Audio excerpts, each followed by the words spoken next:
folks, and welcome to Live Equestrian. My name's Teddy. This is Scott. We're just a couple of friends from opposite sides of the Cascade Mountain Range in Oregon with the shared goal of becoming the best horsemen we can be. We love bringing folks along, hoping to inspire them in their faith, family, relationships, and personal growth. Horsemanship's the tool we use to communicate. Amongst folks who share this passion, it's a universal language. Ride along with us and grab on to a little cowboy wisdom as we share stories and lessons from the arena to the campfire. Come on, let's celebrate this equestrian life.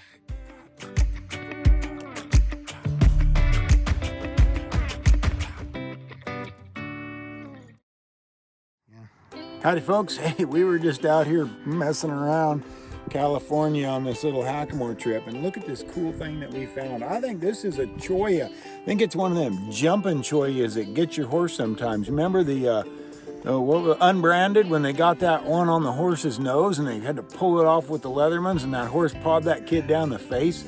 That was an awesome scene. I'm sure glad we don't have these up where we're from in God's country, where they in the Willamette Valley. We don't got nothing that'll poke you. We don't got nothing that'll eat you, and we don't got no snakes that'll bite you and kill you either.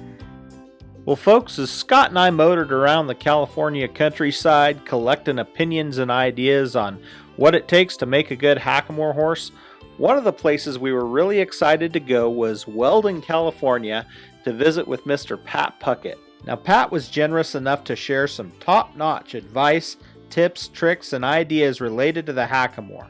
And we'll be sharing that with you guys through our hackamore course, or you can get it straight from the horse's mouth, as it were, by visiting Pat and Deb Puckett on YouTube. Today we talk with Pat about his special horse that he's training up in the California style of horsemanship. Well, he was born here, so he's gotten exposed to everything that everybody knows about, groundwork, but a big part for me was packing. I packed him because I wanted him to learn balance before I got on him. I've never been on him. That's coming up pretty quick. But I'll go through the hackamores and the timeline, and I'll decide on the correct bit for him. He'll carry it, and when I'm all done, he will be straight up in a California spade bit. And because of his genetics, he breaks out of the withers, and he already wants to collect because of the way they're made. So I don't have to lift him off the ground like a lot of quarter horses and do all the gymnastics I was talking about. It takes a long time. It takes 2 years to take a level or downhill horse to build enough muscles across here to carry him, where these already have them. So I'm not cheating, but I'm using the horse that the spade bit was designed for. Sure. And so these are Iberian horses. They come from Spain. That's originally what they were. They were the Iberian horse. This is a Lusitano, which is Portuguese, and Andalusia, which is Andalusian. Well, the Lusitano is just nothing, but the Portuguese needed their horse, so they made the Lusitano. The Santa Barbara is for a counterbalance. Sure. There it is. If you take away the counterbalance, now you've got a Las Cruces. Yeah. The geography of where they stood. When you guys came down, you went through a tunnel. All right, north of Santa Barbara, okay, you go through a tunnel to go up north. Okay. All right. The tunnel, when you come out the other side going north, used to be called Las Cruces. The roads crossed. Okay. The man that lived there made bits.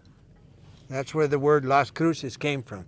So it's not because it was kind of shaped like a cross. Everybody thinks it was an Islamic thing in the cross, but the way I get it and what I believe in, a lot of these guys, because, that's that guy up at Las Cruces. Remember, this is all in Spanish. Sure. So now the commissioned bit of the Santa Barbara was in Santa Barbara. So it just goes on from there. Mardueño was a man south of Santa Barbara. He made the bit that was open on the cheek. Right. That was the Mardueño stamp. That's how you knew it was Mardueño. He lived below Santa Barbara. Interesting. There's a blind Indian woman who braided reins. Well, and there's the Nevada cheek and the Santa Paula, and those are all geographical locations, so it follows that these were geographical locations. And Garcia came from by San Luis Obispo. Mm-hmm. Then they went north. Well, they figured out that those horses, the Nevada cheek, matched them. Matched the terrain and they matched everything, and the guys that were riding them. So yeah, isn't that something? Every bit has a story. Santa Susana, Santa Maria, every one of them. That's what I love about it. Yes.